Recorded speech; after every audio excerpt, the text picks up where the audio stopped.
From the Catalog section, we access the Forms subsection. On this page, you can see all the forms you've created, and at any time, you can edit them according to your needs. Now let's see how we can create a new one. To do this, we simply need to click the New Form button located at the top left. When we do this, we'll be redirected to the form creation page, where the first thing we need to do is define the title for the form.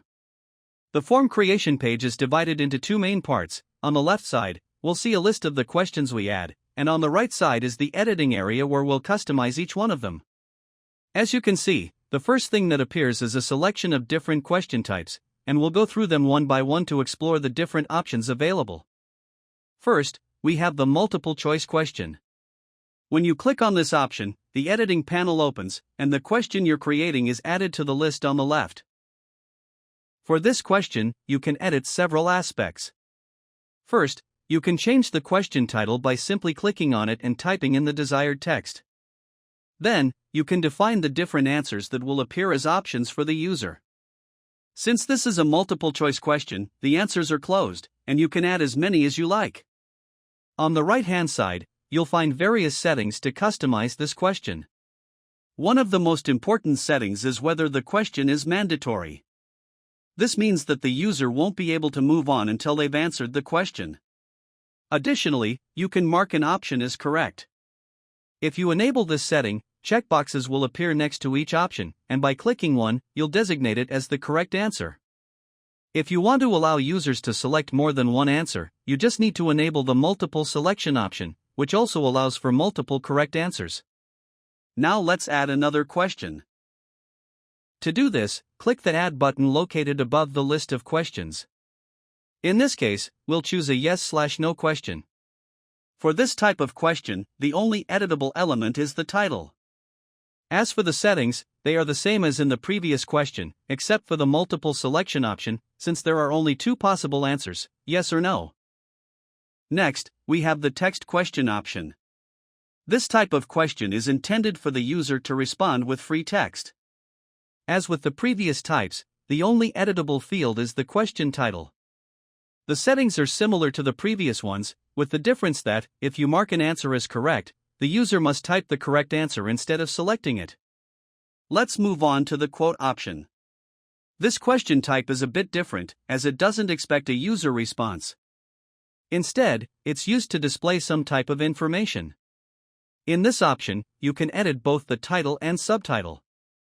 You can also modify the button text that leads the user to the next question. This button can be customized from the Settings section.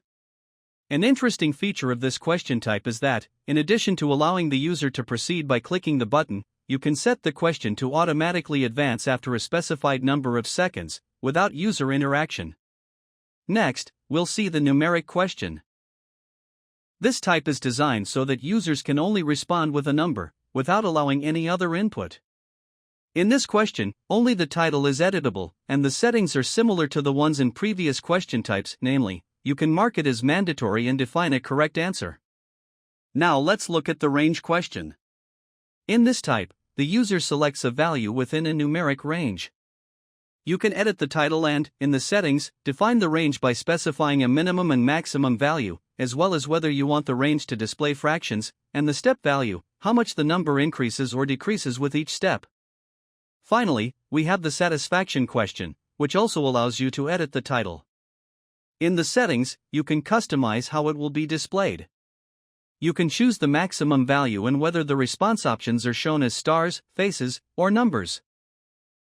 Now that we've reviewed all the available question types, it's important to know that you can add as many questions as you want, and if at any time you want to change their order, you just have to drag them in the list and rearrange them as you prefer. Once you've configured the form to your liking, just click the Save button. And if you ever need to edit an existing form, simply click the pencil icon in the form description. Now let's see how we can use these forms within playlists. From the playlist home page, we go into one of them.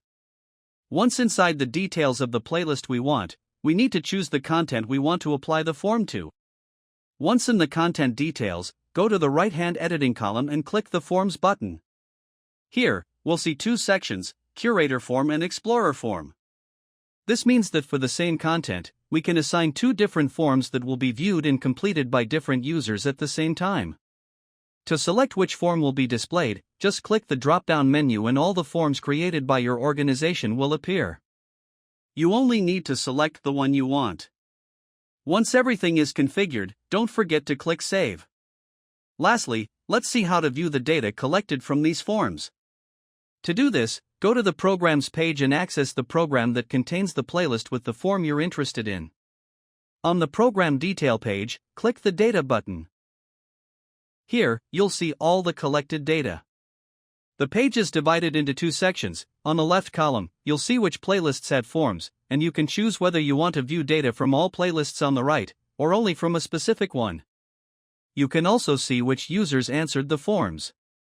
Lastly, you can check the forms used, and decide whether to view all the data from all forms or filter by specific ones. As we mentioned, on the right side, you'll see the collected data. Each header indicates which playlist the data belongs to and which form was used. Below each header, you'll find the questions and the answers provided. Depending on the type of question, the data will be displayed in different ways, but most offer various visualization options. On the right side of the graph, you can see a summary of different information related to the question.